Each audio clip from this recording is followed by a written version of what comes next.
Bà số đây là ok ở ngay đây chươngចូលមកដល់មេរៀនថ្មីម្ដងទៀតវាចូលដល់ចំណុច1.1.3ណាយើងរៀនអំពី file type ថ្ងៃនេះ file type នៅ app នេះខ្ញុំចុចឲ្យអ្នកនរគ្នាមើលនេះលើ file ណាយើងចុចលើវាមកក្នុងនេះមាន new នេះយើងអាចបើក new project ឬក៏ new family បានណាតបមកនៅក្នុងនេះក៏មាន open ក៏ដូចគ្នាយើងចេះអស់ហើយមាន project និង family ជាដើមដូចជា file ifc អីជាដើមហើយ cell នេះជាធម្មតាទេយើងអាច cell កន្លែងនឹងក៏បានឬក៏យើង cell as បើ cell as ក៏យើងចូលមក file ហើយចូលមក cell as ហ្នឹងមកនេះ export ពេលយើង export ទៅជា file cat អីយើងចូលមកកន្លែង file ហ្នឹងអញ្ចឹងយើងចូលកន្លែង export ហើយយើងមក run នេះកន្លែង cat format ហើយយើង dwg ទៅហ្នឹងយើង export ទៅ cat ហើយអូខេហើយនេះដែរកន្លែង print កន្លែងអីឥឡូវយើងមកលម្អិតអំពីខាងលើនេះម្ដងលើនេះfile ថ្មីដែលយើងទៅបើកគឺវាសូវនៅលើហ្នឹងឯងអញ្ចឹងយើងអាចសូវវាតាមថ្ងៃតាម list ឈ្មោះតាមអីចឹងណានេះអញ្ចឹងបើយើងចង់ឲ្យវានៅលើយើងអាចចុច pin វាអញ្ចឹងពេលយើងបើកមកយើងឃើញវានៅលើហ្នឹងរហូតហើយក្នុងនេះផងដែរអ្វីដែលសំខាន់មួយទៀតគឺនៅក្នុង option នៅក្នុង option នេះវាមានមុខងារច្រើនទៀតនៅក្នុងហ្នឹងឥឡូវយើងចេះពីcell អីនេះអស់ហើយវាមិនអីសាំញ៉ាំច្រើនទេឥឡូវយើងចូលមកដល់កន្លែង option នេះយើងចុចនៅលើពី option ហ្នឹងមកក្នុង option ហ្នឹងមានប្រមាណចំណុចនេះច្រើនទៀតទី1 general វា remind យើងក្នុងការ sell វាយើងចង់ឲ្យវា sell 15នាទីឬក៏អីយើងរើសតាមហ្នឹងមកអានេះសម្រាប់ធ្វើការនៅក្នុង central file អញ្ចឹងយើងអាចកំណត់វាបានដូចគ្នាតមកទៀតមកក្រោមនេះក៏អត់មានអីជាសំខាន់ច្រើនទេយើងចូលមកដល់ user interface នេះសម្រាប់វាសូវនៅលើនេះសូវនៅលើribbon នេះណាបើយើងអត់ចង់សូវមួយណាយើងដកមួយនឹងចេញទៅលើខ្ញុំឧទាហរណ៍ថាខ្ញុំដកarchitect tab ឥឡូវខ្ញុំចុចដកគ្រីសហើយខ្ញុំអូខេបងប្អូនឃើញបាត់នៅខាងលើនេះបើបងប្អូនអត់ចង់ឲ្យវាស្កេចស្កាស់ច្រើនបងប្អូនអត់ត្រូវការបងប្អូនអាចដកនៅនឹងបានអញ្ចឹងខ្ញុំចូលមកវិញខ្ញុំមកគ្រីសវាវិញអញ្ចឹងពេលខ្លះវាយើងច្រឡំដៃបាត់ឬក៏វា error អីយើងអាចចូលមកឆែកនៅនឹងបានណាពេលយើងដឹងវាហ្នឹងហើយយើងអូខេវិញមកវាលូតនៅវិញហ្នឹងបងប្អូនឃើញអូខេយើងតទៅទៀតចូលដល់ user interface កន្លែងហ្នឹងគឺអញ្ចឹងតមកទៀតកន្លែងហ្នឹងក៏សំខាន់ដែរគឺ keyboard shortcut អាហ្នឹងចងដូចក្នុង AutoCAD អញ្ចឹងណាដូច mirror ដូច copy ដូចអីអញ្ចឹងយើងដាក់ CO ឬក៏ CC អញ្ចឹងលើខ្ញុំឧទាហរណ៍ថា copy មួយចុះខ្ញុំដាក់ C ខ្ញុំវាយ CO PY អញ្ចឹង copy នៅនេះខ្ញុំបានចងវាហើយខ្ញុំដាក់ C 3 ដងអីចឹងទៅបើយើងចង់ចងមួយផ្សេងទៀតយើងអាចចុចលើវាមកហើយយើងអាសាញអក្សរកាត់ផ្សេងណាឥឡូវខ្ញុំ remove CC នេះចេញវិញសិនខ្ញុំ remove តបទៀតខ្ញុំចុចលើ copy ខ្ញុំដាក់យើងដាក់មិនខ្មិចកុំឲ្យជាន់មួយអក្សរដែលមានស្រាប់តែមានជាន់វាអត់ឲ្យអញ្ចឹងខ្ញុំអាសាញមកយើងអាសាញអញ្ចឹងយើង copy យើងវាយតែ C 3 ដងឬក៏ CO ទៅគឺវាឲ្យហើយនៅមានអក្សរផ្សេងច្រើនទៀតដែលយើងចង់ប្រើយើងចង់ចងចំពោះ shortcut ណាដែលយើងប្រើញឹកញាប់ដូចជា copy mirror move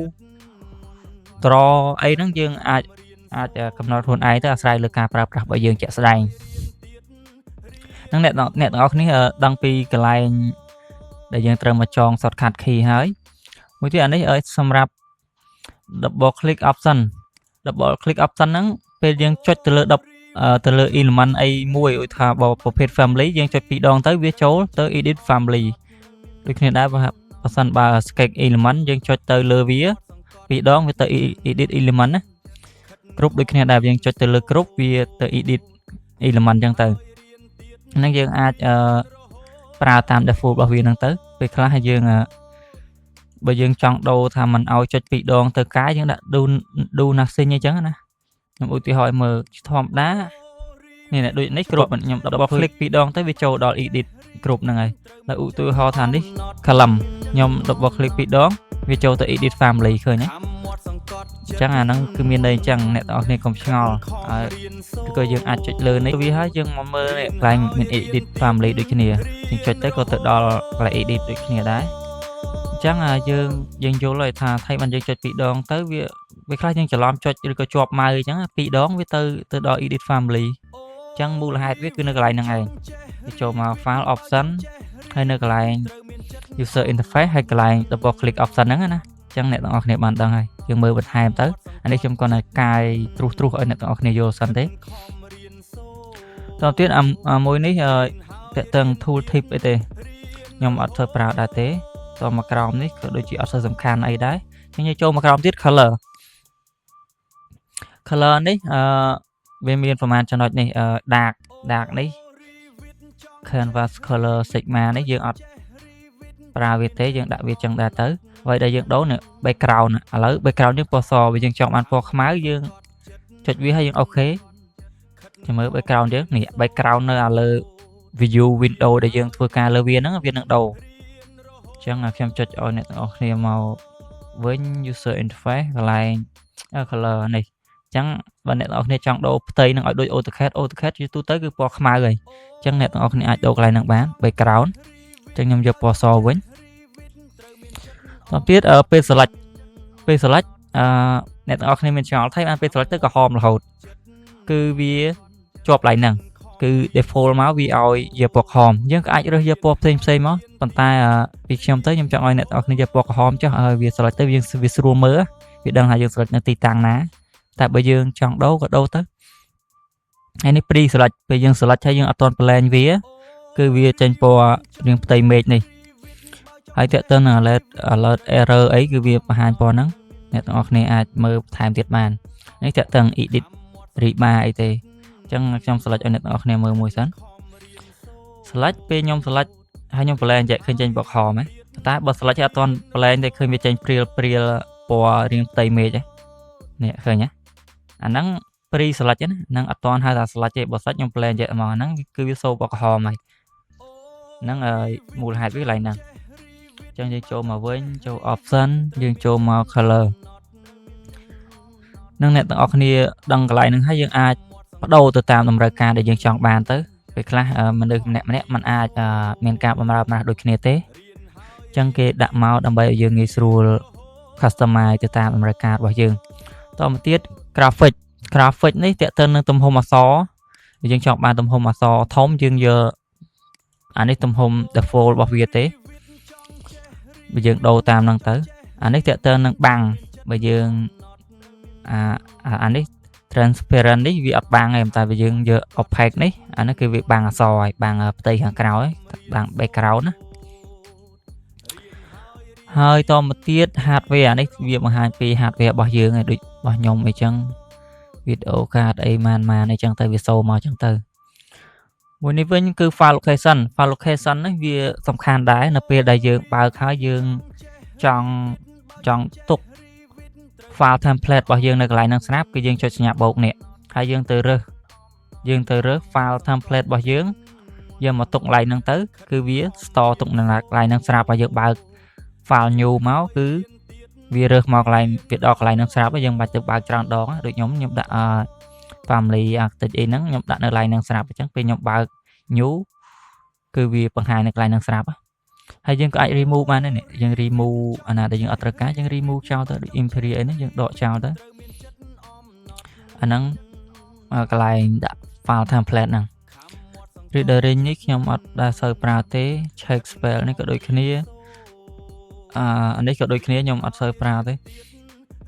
ពេលខ្លះវាអត់ចាំបាច់វាអត់ប៉ះពាល់អីជាមួយនឹង model របស់យើង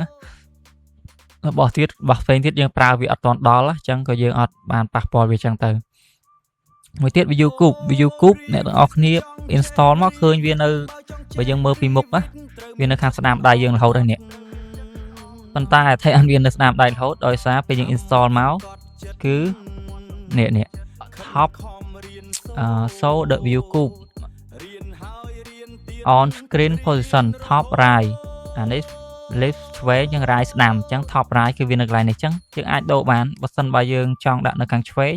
តែភ្នែកយើងជាធម្មតាវាយើងមើលទៅនៅខាងស្ដាំហើយខាងលើហ្នឹងវាអត់អីទេតែបើយើងមើលមកខាងឆ្វេងវាដូចទៅភ្នែកមិនដឹងតែបើអ្នកទាំងអស់គ្នាធ្លាប់បែបណាយើងដាក់តាមបែបហ្នឹងទៅឥឡូវខ្ញុំដាក់មក top left ម្ដងខ្ញុំចុចហើយខ្ញុំអូខេ នេះវាពងតារ៉ាន់ណាណាឃើញវាទាញមកបើខ្ញុំដាក់ចឹងមកខ្ញុំមានអារម្មណ៍ថាប្លែកភ្នែកវាមកដល់នេះ YouTube មកទាំងអីទាំងអស់ហ្នឹងអញ្ចឹងឲ្យខ្ញុំដូរទៅវិញយើងចូលមក YouTube នេះមកហើយខ្ញុំដាក់ top នេះវាអត់កើតដូចចង់ error ភ្នែកមិននេះចឹងដូចដើមវិញហើយអត់អីទេចឹងដូចគ្នាដែរយើងចង់ឲ្យវាទូចង់ឲ្យធំហើយអានេះអូតូម៉ាទិកវាប៉ុណ្ណឹងបើយើងចង់ឲ្យទូចឲ្យធំហើយយើងយក small ហើយបានយើងអាចអូខេវាមកវាឃើញវាទូចចឹងវាសល់ space របស់យើងដែរតែខ្ញុំអត់ដូរទេខ្ញុំទុកវានៅដដែលចុះរក្សាត្រង់ទ្រាយដើមអូតូម៉ាទិកអានេះយើងយកទំហំប៉ុន្មានភាគរយដូរអាស្រ័យលើយើងចង់បានទៅហើយ snap អានេះក៏ដូចមិនអីដែរយើងយកតាម default របស់វាចុះ macro នេះក៏មិនបាច់ប៉ះពាល់វាដែរយើងមិនបាច់កែទេយើងប្រើប៉ុណ្ណឹងយើងអាចប្រើបានហើយយើងកែប្រែតាមតែចំណុចណាដែលខ្ញុំបង្ហាញហ្នឹងគឺយើងយល់តែប៉ុណ្ណឹងគឺយើងអាចគ្រប់គ្រងវាបានហើយអ្វីផ្សេងទៀតគឺលក្ខខណ្ឌផ្សេងទៀតទេហ្នឹងហើយអញ្ចឹងអ្នកទាំងអស់គ្នាអាចយល់បានច្រើនហើយទាក់ទងនឹង file type ហើយក្នុង file type ហ្នឹងអ្វីដែលសំខាន់នោះគឺមាន option នៅក្នុង option ដូចខ្ញុំបានបង្ហាញអំបញ្ញមិញគឺវាមានច្រើនចំណុចនៅក្នុងហ្នឹងចឹងអ្នកទាំងអស់គ្នាអាចទៅចុចមើលមួយកែប្រែមួយទៅតាមអ្វីដែលយើងចង់បានតាមបម្រើរបស់យើងផ្ទាល់ខ្លួនបាទហ្នឹងហើយចឹងសូមបញ្ចប់ file type ត្រឹមប៉ុណ្ណឹងយើងជួបគ្នានៅវីដេអូក្រោយសូមអរគុណ